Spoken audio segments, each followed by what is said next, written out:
Pina Gigi, Hinach, Hina Winga. I say to you good morning, and I greet you all. Just joined the Um, session. It's funny because I see him on the hang all on right. sitting here listening. Had to mute somebody there, but that's okay. So today's presentation is supporting Indigenous students in graduate counseling programs, barriers and strategies. I'm here Lontri Rindal. My Ho-Chunk name is Ahe Manienga, which means sitting opposite. I'm also the third daughter in my family, so I also go by Haksiga. I am a proud member of the Ho-Chunk Nation tribe, which is located in Wisconsin. I'm currently a student in the doctoral program within the Chicago School on the Counseling, Education, and Supervision program. I work for the Ho-Chunk Nation Behavioral Health, which is located in Black River Falls, Wisconsin. I am a dual diagnosis therapist there. I specialize in medically assisted treatment modalities. I am a clinician for the Healing to Wellness Court, which is a Indigenous drug court, basically. I supervise a women's recovery home and a wraparound program geared towards recovery and independent living skills of Indigenous women. Today, we're going to be exploring how systemic, cultural, and economic barriers impact Indigenous students in higher education, particularly in the graduate counseling programs. So in this session, we are going to explore historical, cultural, and economic systemic barriers that hinder Indigenous students from accessing and completing graduate counseling programs. Participants, such as you guys, will be able to see how the dominant Eurocentric framework in counseling programs often fail to align with Indigenous worldviews, creating challenges that impact student retention and success. This session is going to kind of highlight the practical approaches to that integrate Indigenous knowledge systems, values, healing practices into higher education curricula to foster more diverse, inclusive, and culturally affirming learning environments. Finally, we're going to kind of discuss some of the areas that like institutions can develop to implement more culturally responsive strategies that help Indigenous students thrive and not, just survive in their path to higher education. So those are the learning objectives. I'm not going to read off the slides because everybody's able to do that on their own. So an introduction to this issue. Since 2010, enrollment of American Indian and Alaskan Natives, Indigenous, I'm going to kind of use them all, interchangeably within this presentation. These students in higher education, it has dropped by 37%. That's more than twice the national average. This isn't an isolated statistic. It reflects a persistent 10-year decline that directly impacts the future of counseling and mental health services in Indigenous communities. For tribal serving institutes and counseling programs, this trend presents an urgent challenge. As enrollment shrinks, so does the pool of Indigenous students entering into graduate training. This means that there are fewer Indigenous counselors, supervisors, and faculty at a time when culturally responsive mental health care is more critical than ever. We must confront this decline, not only as an enrollment issue, but as a call to action, basically. Graduate programs have the responsibility to build pathways that are culturally safe, financially accessible, and grounded in the community. This includes intentional recruitment, retention strategies, mentorship, and partnerships with tribal nations all over the United States. Hold on. The strength of our field, the health of Indigenous communities, depends on increasing representation. leadership, and the voice in the counseling field. Without this bold action, we risk deepening existing disparities and losing the next generation of Indigenous mental health professionals. Historical and systemic barriers. So, to understand the educational barriers faced by Indigenous students, we must first begin with colonization and specifically the legacy of the US boarding schools system. For over a century, Indigenous children were forcibly removed from their families and placed in boarding schools designed to kill the Indian, save the man. These institutions banned native languages, spiritual practices, and cultural expressions. The trauma of cultural elimination, abuse, and separation has passed down through generations, leaving a lasting impact on mental health, family systems, and trust in educational institutions. This historical trauma has compounded today by ongoing systemic inequalities. Many tribes remain severely underfunded, lacking the essential resources to prepare students for higher education. Meanwhile, the curriculum in both public and higher education systems remains largely Eurocentric and culturally incongruent.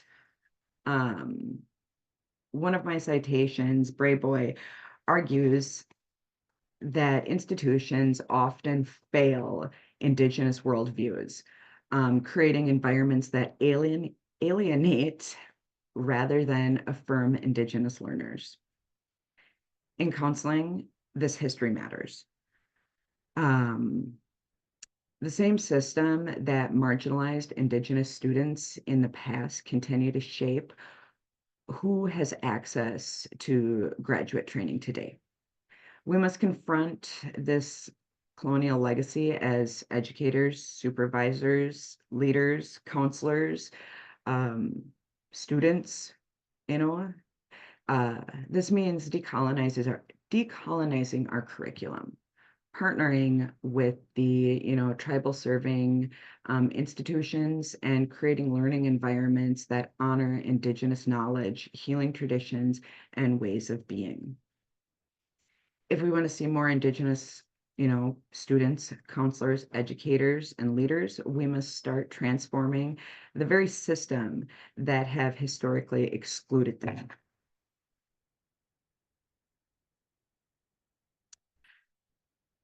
So cultural and social, hold on, I'm gonna stop for a second.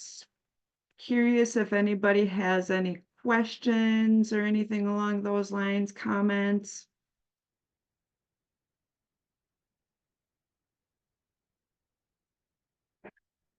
I don't know if I can see anything. Dr. Dixon, are you able to see if anybody has any questions or comments? Kara, I'm not seeing any questions. I am watching the chat for you. Yeah, people now are saying no questions. All right. Awesome. Just want to make sure. So, okay, where am I? So for Indigenous students in graduate programs, there's a lot of challenges, not only social and cultural, but especially in counseling. The journey through academia is often one of, deep isolation, cultural dissidence, if you may. One of the most significant challenges is the lack of Indigenous faculty and peers. I can tell you that in all of my years of higher education and education in general, I'm talking pre-K through 12 and on, I have never had a Indigenous counselor or an Indigenous teacher. And it's really hard, wanting to be able to walk into a room and sit there and see somebody that is somewhat mirroring you. I've never had that opportunity. So the lack of Indigenous faculty and peers, students can feel unseen and, misunderstood. without that relational or, the cultural mirrors and academic peers. As a Cree scholar, his name was Sean Wilson, notes that, we are relational beings. Our knowledge and identity come through relationships, not just with people, but with our land and our communities and our histories. When those relationships are missing in graduate programs, Indigenous students can become disconnected from the very sources of strength that brought them into the field of academia, or just the field in general. Um, this isolation, it's not just social, it's cultural and structural. Many academic environments, center that Western individualistic worldview that contradicts Indigenous values of collectiveness, mutuality, and responsibility. This creates tension, especially when students must choose between fulfilling academic demands and meeting responsibilities, for their family, their community, or their nation. Uh, I found a scholar, Margaret Kovich, I'm probably mispronouncing that, but she's a Anishinaabe, and she identified that academia, sorry, often misrepresents community obligations as distractions from academic success. For Indigenous scholars, however, these obligations are a foundation of who we are and why we pursue education. That hit home to me when I read that, as when I entered into the field, my want to enter into the counseling field and also the educational field was due to wanting to be a face that they recognize, wanting, for my clients, for them to know that I do understand the microaggressions. I do understand the struggle with having to educate individuals on, my Indigenous background. I do understand the misfortunes, but also the positive lifestyle, the spirituality, the family connectedness. Excuse me.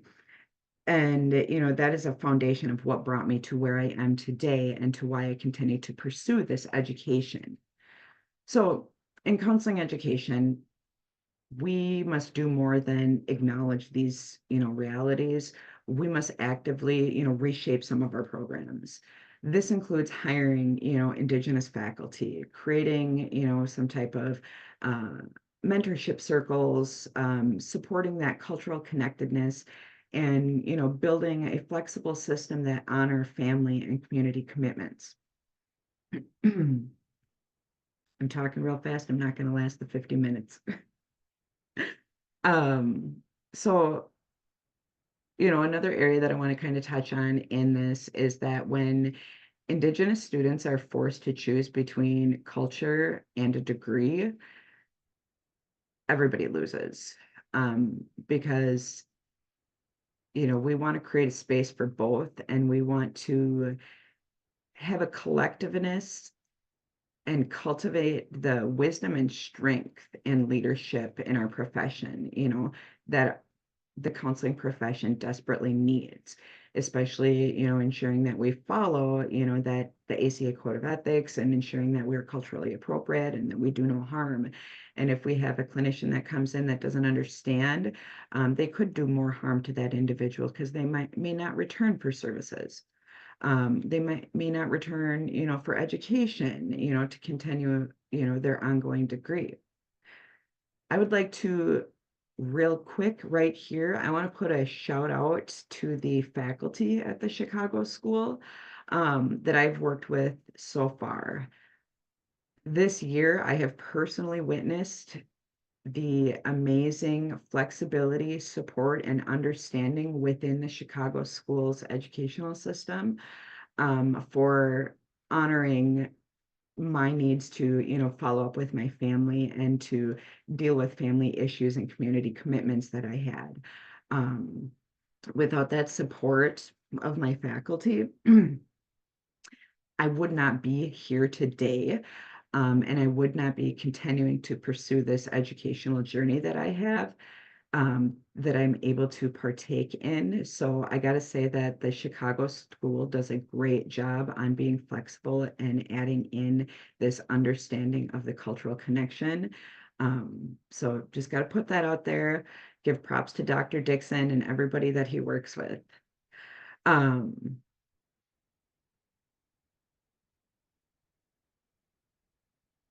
so some of the, programs and structural misalignment.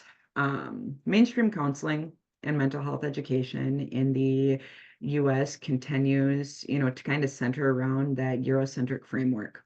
Uh, the models that we are taught are grounded in Western individualism, um, the, pathology-based diagnostics and the, professional boundaries that are often, negating the indigenous views and relational practices. Um, they're not always being taught, and this does need to change. A psychologist by the name of Dr. Joseph Gong states that, conventional psychotherapeutic uh, modalities may not be inherently incompatible with the indigenous healing, but their delivery is often incongruent and dismissive of indigenous perspectives. So, too often, indigenous healing methods such as ceremonies, community-based support, uh, land practices, and spiritual guidance are excluded from training programs and viewed as non-clinical or unscientific. This dismissal reinforces a colonial hierarchy of knowledge that devalues indigenous ways of knowing and healing. The mental health system also lacks some, cultural alignment and can do more harm than good. They may, I can't say that word. Culturally grounded behaviors, misunderstanding of historical trauma, or fail to address the, community-based nature of values and wellness and indigenous, wellness overall. As a result, many indigenous clients do not seek or do not benefit from the, Western mental health services. And indigenous students, in counseling education may feel pressured to choose between, their professional identity and their cultural authenticity. Um, Kind of an example with that is that we had an individual that came in due to hearing voices and seeing different things. Initially, the clinician identified them, with like, oh, what was it? I can't remember the diagnosis off the top of my head. Um, I wish I could. I'm sorry, I can't now. But after, staffing this case and everything like that, we found out that, the individual hearing these voices and, seeing these spirits, this was more of a spiritual awakening as they found out, through further assessment and interview and everything like that, that the client was, having an anniversary reaction and, their family member was coming back to them due to it being their 3-year, ghost meal that they were going to have. So this was more spiritual and it was not, a mental health diagnosis. And after seeking out, help from a traditional healer, these voices and the sightings went away. Um, and that's kind of one of those areas that, Western practices is going to always kind of look at as, oh my gosh, you're hearing voices, we're going to diagnose you with, borderline or, some type of, or try to, get you institutionalized when it's spiritual, and this happened, due to, them coming back to talk to somebody. So that is where, we need to, clinicians, indigenous clinicians need to, be able to balance these two areas of our life with that professional identity and remaining, authentic to our culture and our upbringing and, our teaching in our ways. You know, as counselor educators, we got to move beyond, inclusion and move towards that transformation. This means integrating Indigenous worldviews into our core, training, recognizing the legitimacy of traditional healings, and preparing, that next generation of counselors to practice, in culturally respective, community-centered and, historically informed ways. To decolonize is not to reject science. It is to expand our definitions of what healing looks like and, who has the knowledge to lead it. Anybody? Okay, I'm just checking out the chat real quick. Yeah, it looks good, Yes. just conversation. I'll add just something real quick while you're kind of getting to the next one. We're talking about science, right? And I think one of the interesting parts about that is when we talk science, people default to hard sciences, right? We have the same problem in our field when you're talking about qualitative science, qualitative work. Um, yes, languages, cultures, things like that. And that is very much the American way, right? And when I say the American way, it's very similar to and I'm talking the Americas, North, South, Canada, and South America. A lot of those thinkings, a lot of those indigenous people, regardless of where you are in the Americas, do get colonized and dismissed. And that is a significant problem to look at things as non-scientific when it's different science. Yes. Like we've talked before about the narrative part of it and the storytelling part that is a strong part of indigenous populations, not fitting, quote unquote, with the scientific approach to the CBT approach to treating addiction, right? Right. Right. Yeah. No, we need to, practice, learn other ways. All right. All right, so discrimination in campus climate. And this is kind of more, whether you are, face to face with individuals and even, online, there's a lot of this. Um, Microaggressions and, that like institutional racism remain very pervasive in graduate education, including, within a counseling, training program. For Indigenous students, these experiences are not isolated. It's a cumulative. These stressors affect well-being, persistence, in ongoing school and, academic performance. Um, Indigenous students often encounter, subtle but harmful messages that question, our intelligence, our belonging, and, the cultural knowledge. These can, include, but, be mistaken as we're support staff, we're asked to speak on top of, all, or speak on behalf of all Native people. And, having some of the traditional practices, minimized or pathologized. Um, some of these moments, they may seem minor to others, but that psychological toll kind of adds up over time. Um, we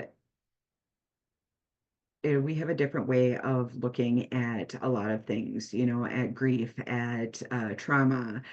Sometimes we laugh about it, sometimes we dismiss it, and that's what, that's what helped us. That's the resilience that we have that we've learned, over generations. Um, Miss Big Crow, she did a similar study with, counselors in training, and she identified that, the persistent experiences of microaggression and structural racism contribute to emotional exhaustion, lower confidence, and the sense of, cultural invalidation. Um, factors that, closely tied to, the students', own personal erosion. Um, where they, eventually did drop out of school because they could not handle it anymore. Um, which is really sad, that institutional racism is not limited to like interpersonal interactions, but it's embedded in some policies, curriculum, and professional standards that privileged, dominant, cultural norms kind of exclude the Indigenous perspective. When students are forced to navigate these environments without support, the result is often, the increased stress, the isolation, as I stated earlier, eventually withdrawing from programs that were never designed with them in mind. Some, excuse me, sorry. Some of the, other areas that students, Indigenous students should not be responsible for is the that emotional labor of code switching, of, defending our identity and having to educate others about Indigenous issues. Instead, counseling education programs must actively, kind of dismantle those structures that perpetuate, harm and replace them with, systems that are rooted in equality, representation, and relational accountability. Um, if we hope to retain, these Indigenous counselors, prospective students, we must ensure that our programs are not just open to them, but safe, affirming, and anti-racist.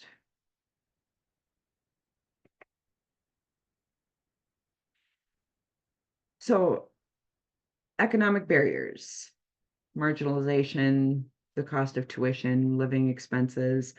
Um, Students that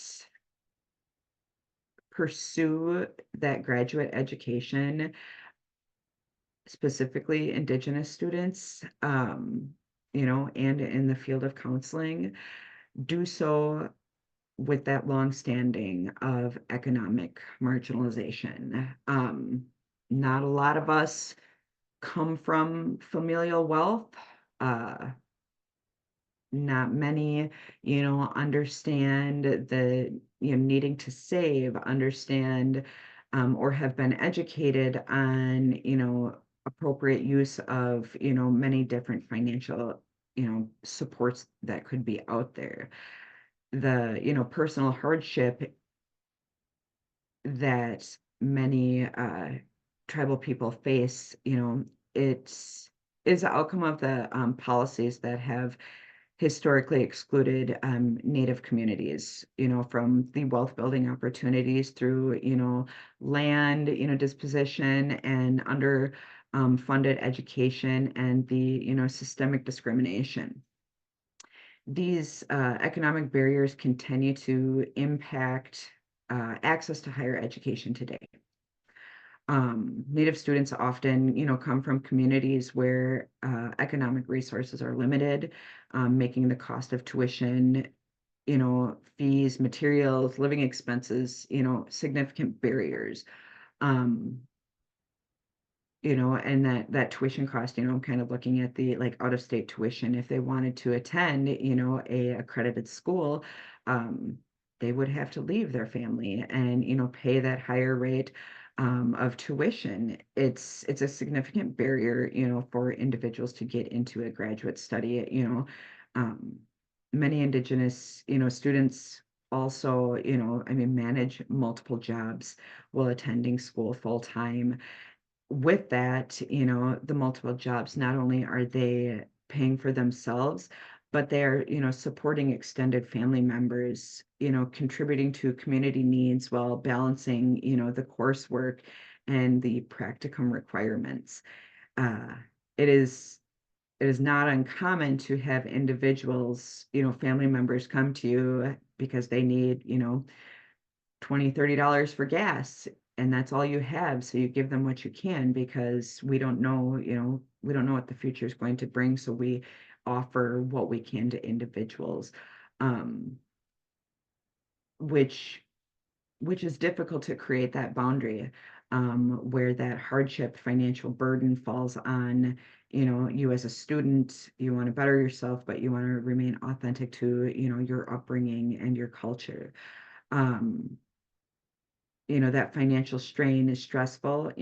It can delay graduation. It can, decrease that academic performance because it's choosing work or school. Do we need an income versus, all right, I'm going to postpone this assignment because I'm tired and I need to sleep, and ultimately it leads to, that gradual, deterioration of representation in the field. These realities are often invisible to, graduate programs where the, economic privilege, is assumed. Assuming that you go from your undergrad and you get a job and you're working in the field and you can financially do this, it's not always a reality. Um, when Indigenous students, struggle to attend conferences because of fees, travel expenses, all of that, or are required to buy a textbook that is, $300-400, or even, I've witnessed this with coworkers, is having to take unpaid leave, for internship placements where they're required to do 16 hours a week, and it's not paid, so they're taking unpaid leave, which just kind of manifests, and that question that on being unable to do this stuff for school, it's not a lack of commitment.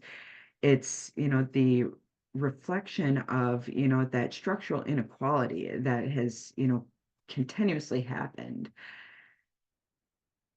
As, counselor educators, we have to actively reduce these barriers through, like scholarships, stipends, paid internships, and, policies that recognize the, financial reality of, Indigenous students. Not only Indigenous, all students, kind of suffer from some of this stuff, but that economic injustice that should be, part of that broader effort to support, Indigenous student success and representation within our profession. All right, I am just cruising along here. So, coming up to recommendations for institutions. Kind of to tackle the challenges that are encountered by Indigenous students, in graduate education and counseling programs, uh, we must purposely create, a culturally responsive system. First, increasing Indigenous faculty representation is, essential. Indigenous educators bring, lived experience, cultural knowledge, and, mentorship that can create that relational connection, which is vital for, student success. Um, the, their presence kind of signals to other Indigenous students that, their identities and perspectives are valued and central. It is not peripheral. It's not, oh yeah, we remember this over here, within this academic community that we're in. Um, the second is to integrate Indigenous perspective, across, you know, the curriculum. It's not just an add-on. It's not just woven in, to this week's chapter. It's woven into everything.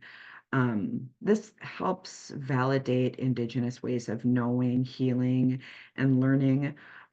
This shift, challenges that Eurocentric dominance and prepares students, to engage respectfully and effectively with Indigenous clients and communities. Um, Ultimately, fostering, that inclusive learning environment, creating, spaces where Indigenous students feel safe, recognized, and supported. This encompasses, that culturally affirming practice, the flexibility policy that honor, community and family responsibilities, and, proactive efforts to address any microaggression or, systemic barriers. Um, kind of ultimately, these strategies could advance counselors, in education, these student counselors, in education from, that mere, diversity to genuine equality, and decolonizing, um, that system, fostering, that profession that respects Indigenous knowledge and, empowers Indigenous students to, succeed as, future counselors and leaders. And it's the time for questions or comments. I'm down for anything.